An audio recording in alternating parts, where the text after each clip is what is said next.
afternoon. It's Wednesday, May 4th. I'm Laura Cornfield, and this is IBA News, broadcasting from Jerusalem. In a few hours from now, the nation will begin observing the start of Holocaust Martyrs and Heroes Remembrance Day. Events will begin with an official state ceremony at Yad Vashem at 8 o'clock. President Reuven Rivlin and Prime Minister Benjamin Netanyahu will participate in the ceremony, attended by government ministers, Knesset members, dignitaries, Holocaust survivors, and their families. 6 torches in memory of the 6 million Jews who perished at the hands of the Nazis will be lit. Until sundown tomorrow, the country will pay tribute to those who died in the Holocaust and the some 200,000 Holocaust survivors living in Israel. At 10 o'clock tomorrow morning, a 2-minute siren will sound throughout the country, with memorial ceremonies conducted at Yad Vashem, schools, military bases, and places of work. Throughout the day, special programs will be broadcast on television and radio stations, and places of entertainment will remain closed.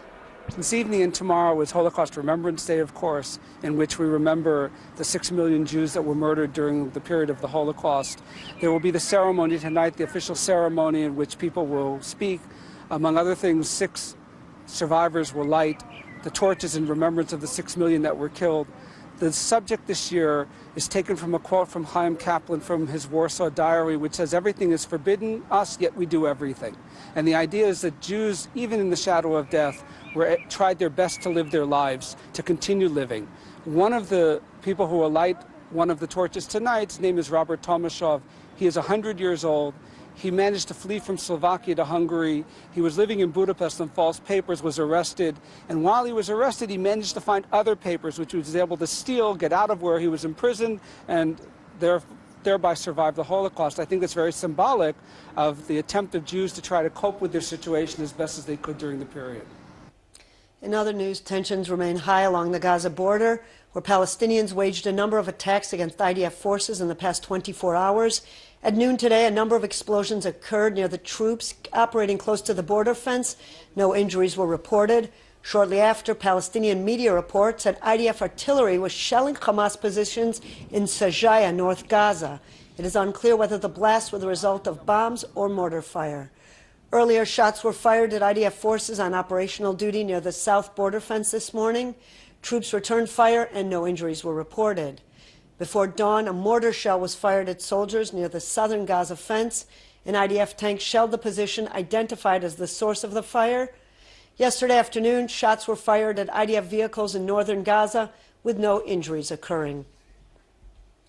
3 soldiers were injured, 1 critically, after a Palestinian terrorist intentionally ran over troops last night near the settlement of Dolev in the Benjamin region west of Ramallah. Security forces shot and killed the Palestinian driver, whose body was later returned to his family for burial in Betunia today. IBA's Margot Dudkevich reports.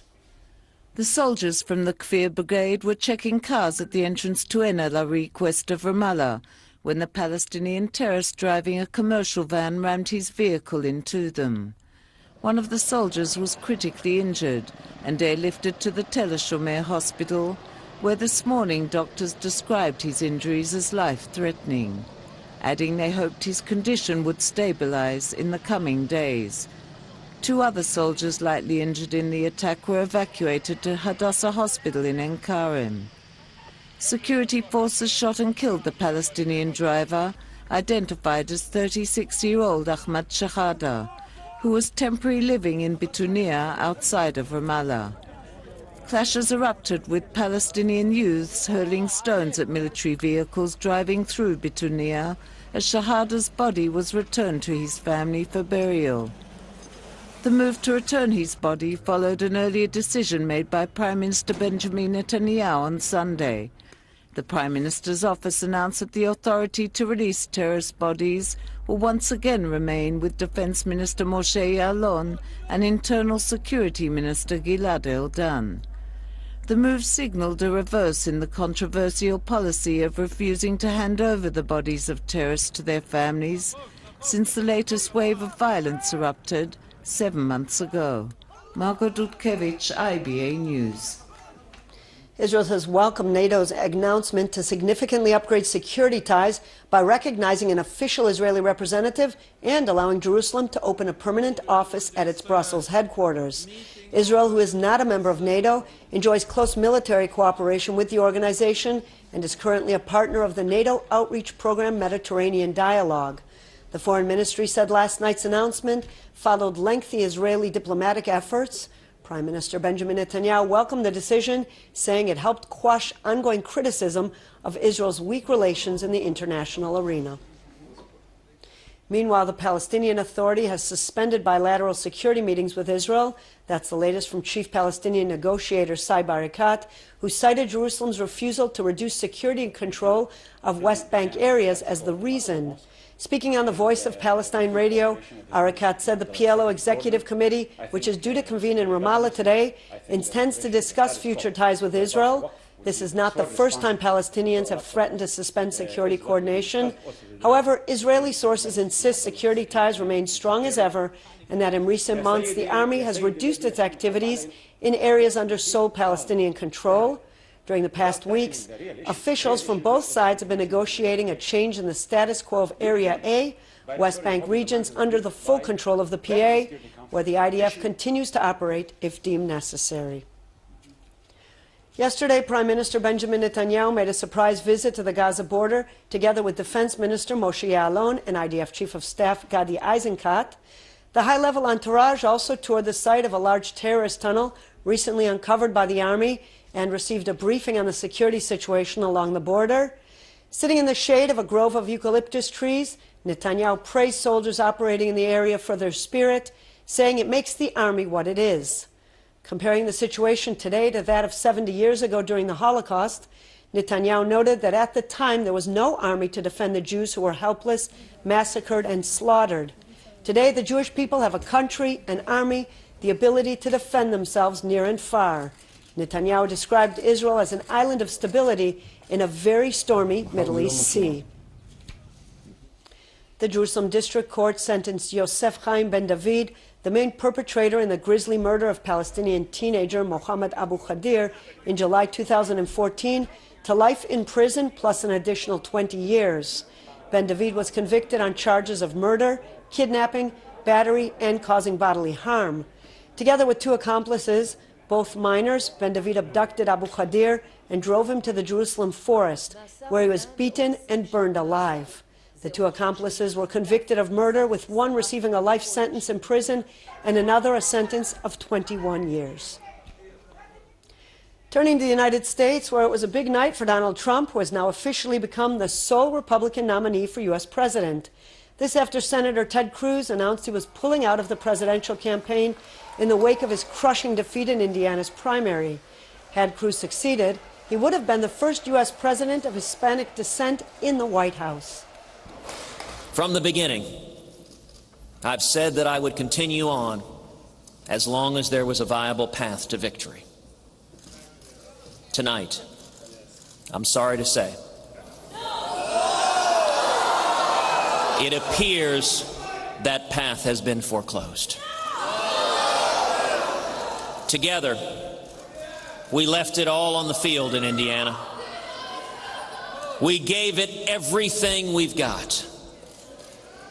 But the voters chose another path.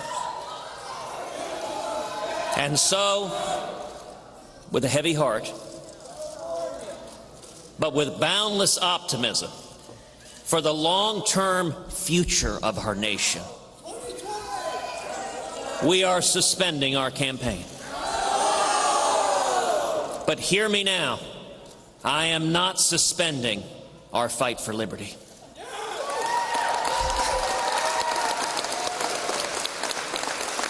I am not suspending our fight to defend the Constitution, to defend the Judeo-Christian values that built America. Our movement will continue, and I give you my word that I will continue this fight with all of my strength and all of my ability. Before hearing of the Cruz resignation, Donald Trump came out strongly in favor of construction of Jewish settlements. In an interview with the Daily Mail, the now official Republican presidential candidate said the controversial policy of settlement building must keep going and move forward. I think Israel they really have to keep going. They have to keep moving forward. I'd love to negotiate peace. I think that to me is the all-time negotiation, because if you're talking about a tough negotiation, when somebody says, what's the toughest negotiation? I would say between Israel and the Palestinians would be the toughest. We'll see what happens. But no, I don't think there should be a pause. Look, missiles were launched into Israel, and Israel, I think, never was properly treated by our country. I mean, do you know what that is, how devastating that is? We're missiles, and if they miss one with the incredible technology that we have today, fortunately, but you have hundreds and even, I guess, thousands of missiles being launched into Israel. Who would put up with that? Who would stand for it? Who would put up for it? With all of that being said, I would love to see if peace could be negotiated. The high school student strike, launched by the students themselves, continued into its second day today with no breakthrough.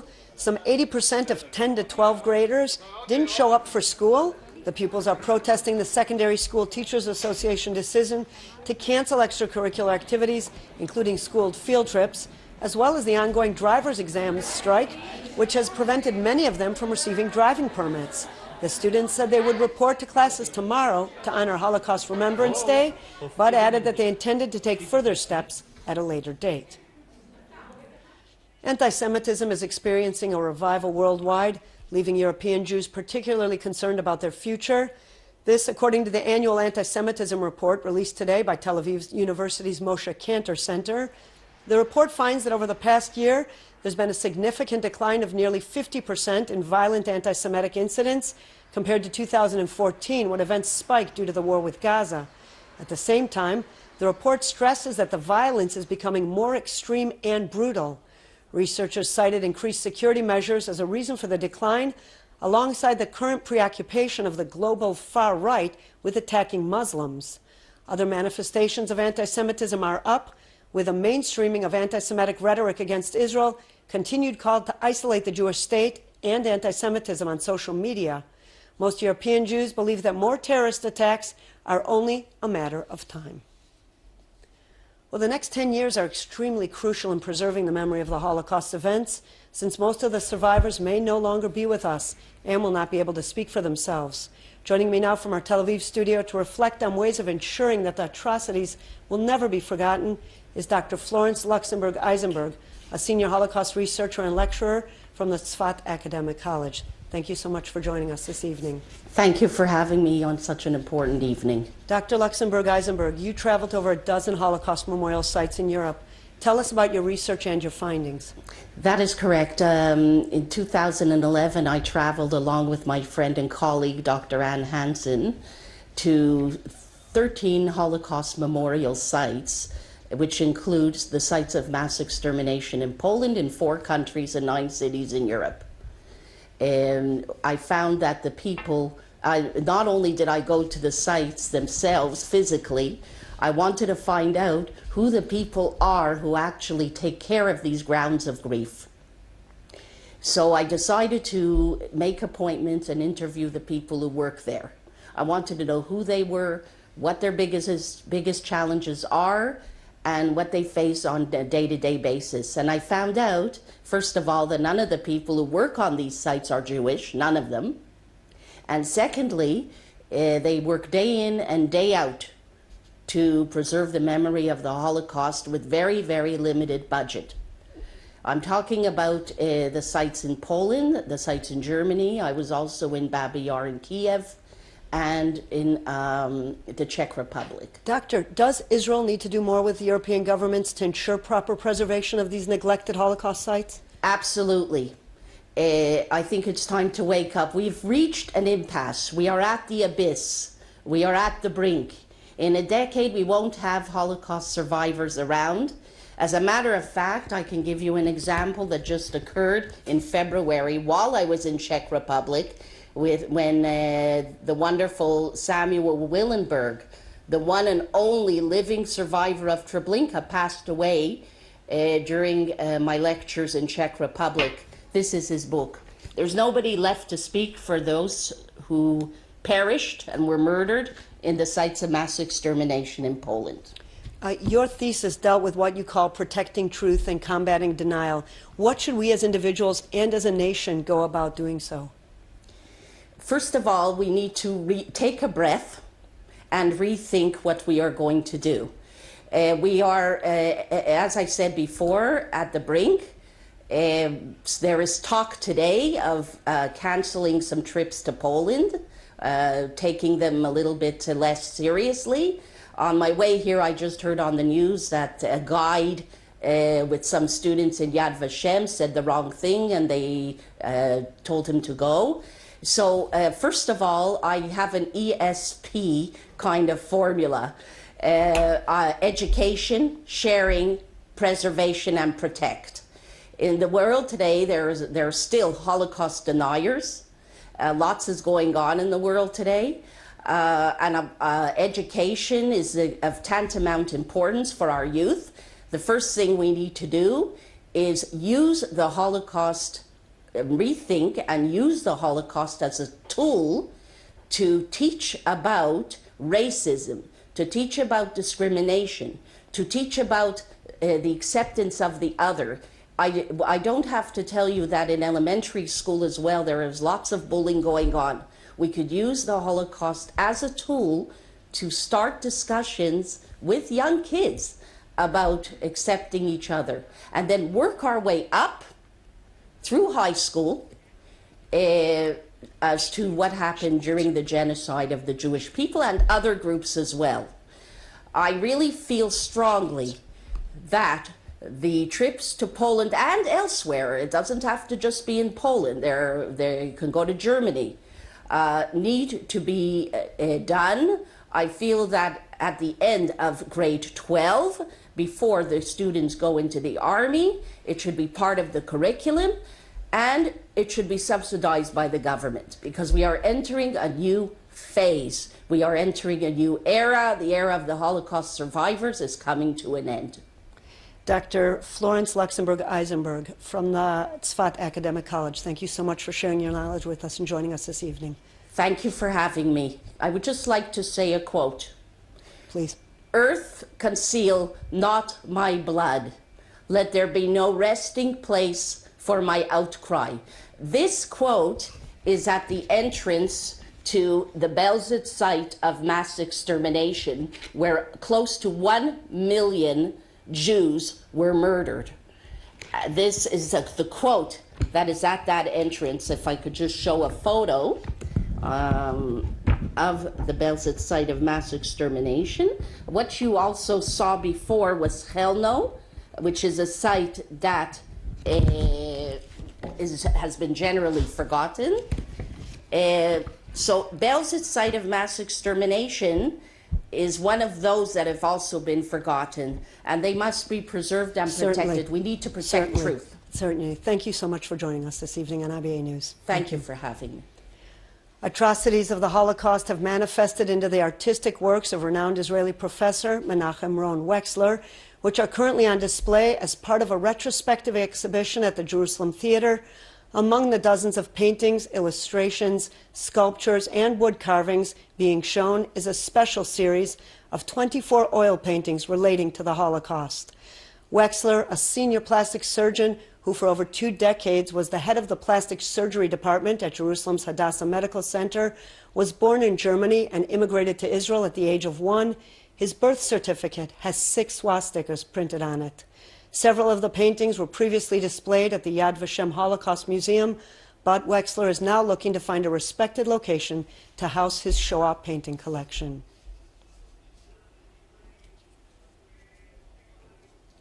In local money matters, shares were down on the Tel Aviv Stock Exchange, while the shekel was mixed in foreign currency trading. Here are the numbers.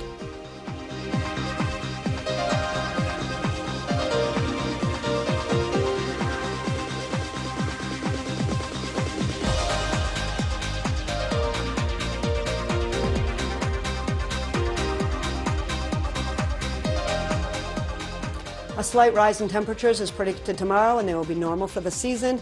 Here are the highs and lows for the next 24 hours at home and abroad.